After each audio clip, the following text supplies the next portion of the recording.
The 3 secrets on how to become a millionaire, told to you by someone with 20 years experience, over 20 years experience in witnessing it. Not myself, but my clients. It's funny. I see all this YouTube about how to become a billionaire, blah, blah, blah. Look, man, I get it. You know, people want it's a nice round number, 7 figures. It makes you feel good and all that. And, if you do this, you do that, you do this, you do that. But I'm just telling you, 3 things. 3 things are applicable that I've seen I've been in this business since 1998. So that's going on, on our, how many ever years that is, 22 years, something like that. There's 3 things that I'm telling you right now that if you were to survey millionaires, I can assure you the vast majority are going to have these 3 things. You ready? All right, hold on. This is literally world changing. Stay married, 1. Stay in the same job, 2. And stay in the same house, 3. I'm just telling you. Stay married, stay in the same job, and stay in the same house. Josh, you saying I can't be a millionaire if I got divorced? Nope, not saying that at all. Josh, are you saying I can't be a millionaire if I've moved? Nope, not saying that at all. Josh, are you saying I can't be a millionaire if I change jobs? Nope, not saying that at all either. I am saying, though, what I have found in my 20 plus years experience in working with high net worth people have over $1 million in liquid assets. We're not talking about net worth. It's easy to get $1 million in net worth. You just have a home. You know, if you live in Boston, Massachusetts, and you got a $1 million home, no debt, you are a millionaire in terms of net worth. I don't care about net worth. I care about liquid. Now, the state of Massachusetts cares about net worth. Don't get me wrong, for estate tax. For me, I just care about liquid net worth, because liquid net worth is what you can convert into cash to put food on the table. Can't convert equity into cash to put food on the table like that. You got to do something for that to happen. With liquid net worth, you can. You call it Vanguard, you make a trade, you go to your bank. So liquid net worth is what we're talking about. Those 3 things are constant in all my experience of folks who've got over $1 million of liquid net worth. So, hey, if you've been divorced, it doesn't mean you can't become a millionaire. It doesn't. I will tell you, though, I've also seen experience many people who've been divorced are hurting units for sure financially, whereas before they got divorced, they weren't. I have a good friend of mine in Texas, just a great guy. And if he's watching this, he knows who he's talking about. But anyway, I'll never forget this guy. He said, man, I was this close, within spitting distance of having that $1 million in my 401k. And then I got divorced and he got wiped out by half. And look, I'm not making this an issue of men versus women. The same thing happens to women. In fact, a lot of divorcees or women become poorer than their husbands who were making the money. I've seen that 1 million times a Sunday, which is why I always say, look, before you sign on with your radiologist husband, the divorce decree, make sure you get what's yours, because I'm telling you, I've seen this happen 1 million times where you're going to be without and he'll still be doing just fine. And that's not to bag on radiologist husbands, not doing that. I'm just saying from both sides, I've seen it happen. Divorced women suffer the consequence of the divorce more so than divorced men, for sure. But divorced men still get wiped out. You always hear these things, like, they took me for half or whatever. Yeah, I get that, but they should take you for half. I hate to say it, but I mean, if you're a joint unit in a partnership, then half should go to your partner. I mean, that's the way I look at it. Obviously, if there's something extenuating circumstances, leave that for the court to decide. But this goes 2 ways. A divorce will ruin your net worth just like that. I'm telling you, I've seen it. That doesn't mean you stay in a freaking abusive relationship because you don't want to be poor. It doesn't mean anything like that. I'm just telling you, though, the people I've seen when they stay together, staying together, the reason for that is because they have found a certain level of contentment with their current lot in life. And that goes to everything. They found a certain amount of contentment with their spouse, they found a certain amount of contentment with their job, and they found a certain amount of contentment with their home. They're not striving for the next big thing, the next squirrel. They're not doing that. They're just saying, hey, I got a good thing going on, I'm going to keep at it here, I'm going to keep at it here, I'm going to keep at it here. And a lot of these people have a good moral background. That doesn't mean anything like you think. What I mean is they have a good sense of self. Like, look, man, I don't need to live high on the hog to prove to others that I've made it. So a lot of these people will drive older vehicles. I've talked to a guy the other day. His wife had put 200,000 miles on her Honda Accord. They're fine. They've been married for a long time. 200,000 on their Honda Accord. They have a house in the Cleveland area worth $150,000. They're doing just fine. All right, and that's I'm just telling you, I've seen that so many times this Sunday, man, that they live in a ranch, a decent house. I mean, nothing fancy about it, you know what I'm saying? But they aren't striving for the best house on the block. They aren't striving for the best car on the block, and they're not striving for the next cool thing with a spouse or anything like that. They're content. It's what it comes down to. It's content. And what a lot of these people have is the reason they have a level of contentment is they have a good moral structure, moral fiber. It says, things are pretty good. I got it pretty good, and I'm going to be grateful for what I have. Now, please don't take this wrong. That does not mean you shouldn't strive for more. That's the one drawback I found about people who stay in their crappy old jobs for too long, is they're not grateful so much, but they're afraid. And that, as a Christian, that's not what God wants you to be. He doesn't want you to be afraid. He wants you to be grateful, but that doesn't mean he says put blinders on and pretend like there's nothing better out there. That's not what I want you to do. I want you to say, look, if you are in an abusive relationship, be it through work or your home life, you need to look for other things for sure. That's why I look at it. Look, I'm not God, I don't know. But that's why I look at it. If you're in an abusive relationship through any kind of scenario, you need to look for a bigger and better thing, because life is too short. God does not want you miserable.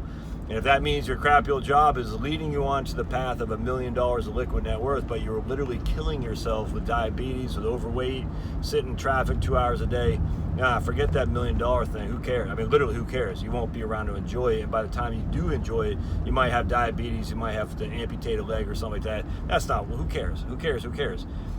So with that's kind of going back to the parable of the talents. You got two conflicting things here. And biblically, actually, I'll say the parable of the talents. God gives you something, and you're not using your talents to increase the value of it to God because you're too afraid. You're afraid of what God's going to say. On the other hand, God also says be content with where you are in life and follow your boss's orders. So how do you square that circle? Well, I think you say, look, if you gotta, literally, I think you do it by getting on your knees and praying and say, God, give me guidance, number one. But number two is, don't be so attracted to the new shiny object out there. Recognize what you have been given is for a reason, and it's probably pretty good. Now, with that said, also don't be so arrogant. There's an old political cartoon I thought was funny. There's a flood in this guy's town, and the guy's on his roof. And a guy goes by in a boat. The guy in the boat says, "Hey, man, I'm here to rescue you." And the guy says, "No, I'm waiting for a sign from God." What do you think that sign was? The guy on the boat. But I guess he wanted, God to come up like, God does in The Simpsons, Homer, and point to him. It's like, come on, man. God. That was a sign. The guy was there to rescue. So you gotta, some common sense is mandated here. So, but I'm just telling you, what I have seen is people who stay in their job, stay with their spouse, and stay in their home, they generally aren't chasing shiny objects. They generally, and that actually is funny too, because that will go in terms of investing as well. They're generally pretty content to let the investment market take care of itself. I'm just telling you right now, usually speaking, they aren't bouncing back and forth. They are just saying, hey, I'm gonna let the situation manifest itself, and I'm not gonna try to pretend like I have any more authority or power than I do in order to manipulate the investment world. They're just saying, look, I'm just content. It's contentment is what it is. That doesn't mean they don't want more. They should not strive for more. I just can't stress this enough, but it's a level of contentment and satisfaction in their current lot in life to say, look, unless something bigger and better comes up, I'm just going to make do with what I have. And I just think we, especially here in the United States, I think we're so accustomed to, hearing these tales about the millionaire who became a millionaire on YouTube overnight, or a millionaire who, bought that hot stock, that penny stock, is now worth $8,000 million. Now, these things just don't happen. They happen, but just not enough where you would want to consider that's the way to become a millionaire. It's not like that. It's diligently saving, diligently going to work every day, diligently paying down your mortgage, diligently being grateful for what you have, which is why the Millionaire Next Door book is so wonderful, because it actually goes into this in nuts and bolts. People drive older vehicles because they're content with them. Say it gets the job done. I do not use buy a depreciating product in order to impress my neighbors, and no one's going to admit I'm doing it to impress my neighbors, but they say, why would I spend $70,000 on a depreciating object when I could, if I already have an object that's doing it for nothing? And look, man, I'm not telling you that rich people, i.e. millionaires, don't buy nice cars. I don't want to say that. I was talking to a guy, a husband and wife in Texas, and they got a smoking deal on I think it was some kind of $70,000 car. I forgot what it was, an Audi or something like that. I forgot. I mean, look, I'm not telling them not to do it, but they have the cash flow in order to afford it, and that's kind of what they say is probably the last car we'd buy for a long, long time. I got no problem with that. The issue is if you don't have the cash flow, should you buy that vehicle? All right, and that's where I think that those guys with a nice car are a little bit different than somebody without the cash flow. If you don't have the cash flow and you're buying it and you're taking on heavy debt, hoping that the situation changes for your benefit, that's not a good place to be. That's going to ruin a marriage.